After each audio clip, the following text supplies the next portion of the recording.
अस्सलाम वालेकुम ट्रेडर्स, क्या हाल है, कैसे हैं ट्रेडर्स। अगर आपको मूविंग एवरेज की स्ट्रैटेजी का नहीं पता ना मेरे प्यारे भाइयों, फिर आप टाइम निकालें और फौत हो जाएं।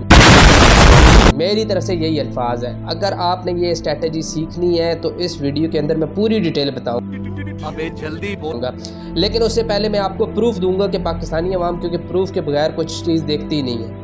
गजब बेइज्जती है कि मेरा टोटल बैलेंस कितना है। मतलब कल जो मेरा प्रॉफिट हुआ है वो हुआ है $46 और यानी $47 के करीब मेरा ये प्रॉफिट हुआ है। ये कल की सारी ट्रेड्स हैं। अब स्ट्रैटेजी की तरफ चलते हैं, वो मैं आपको बताता हूँ।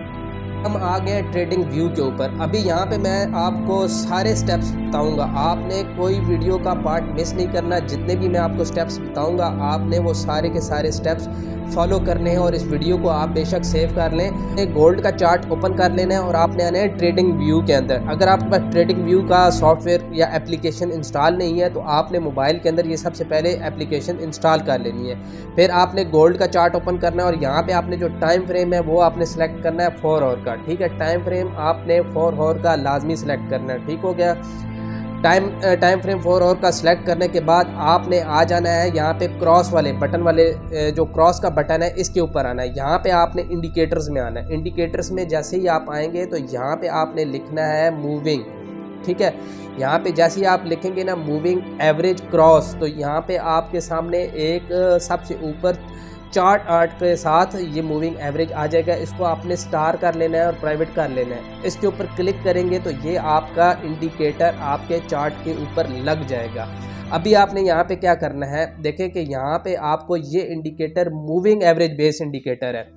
ठीक हो गया दोस्तों, ये क्या है, मूविंग एवरेज बेस इंडिकेटर है। ये आपको साथ में बाय का और सेल का सिग्नल भी देता है। आपने बाय कब करना है, सेल कब करना है। अब 4 आवर के ऊपर यानी 4 आवर के चार्ट फ्रेम के ऊपर से आपने हटना नहीं है, इसी के ऊपर आपने रह के ट्रेड करनी है। अभी यहाँ से हम अगर हिस्ट्री में आते हैं तो यहाँ पे क्या हुआ, मार्केट का करैक्टर चेंज हो गया। करैक्टर चेंज हुआ, पहले मार्केट बाय में थी तो साथ ही सेल हुआ। तो यहाँ पे क्या हुई, यहाँ पे क्रॉस पड़ा, रेड लाइन आई और मार्केट रेड मूविंग एवरेज के साथ ही प्राइस नीचे पड़ गई। जब तक मार्केट इस मूविंग एवरेज से नीचे थी तो मार्केट को आपने सेल में देखा है। जैसे ही यहाँ पे करैक्टर मार्केट का चेंज हुआ, मूविंग एवरेज ने ग्रीन कर दिया और प्राइस मूविंग एवरेज से ऊपर चली गई। तो यहाँ से क्या हुआ, जैसे ही क्रॉस पड़ा यहाँ से बाय की ट्रेड आपकी शुरू हो गई। अभी तक आपका मार्केट में जो ट्रेड है वो बाय है। कब तक बाय है, आपकी मार्केट ट्रेड उस वक्त तक बाय है जब तक ये 1981 का लेवल है यहाँ पे भी आती है तो मार्केट को बाय करें। 1962 का लेवल आता है तो यहाँ पे भी आप मार्केट को बाय करेंगे। जब तक मार्केट का करैक्टर चेंज नहीं होता आप उस वक्त तक इस मूविंग एवरेज के हिसाब से मार्केट में बाय रहेंगे। जैसे ही करैक्टर चेंज होगा आपने अपनी सेल के ऑर्डर्स लगा देने हैं। Best of luck traders.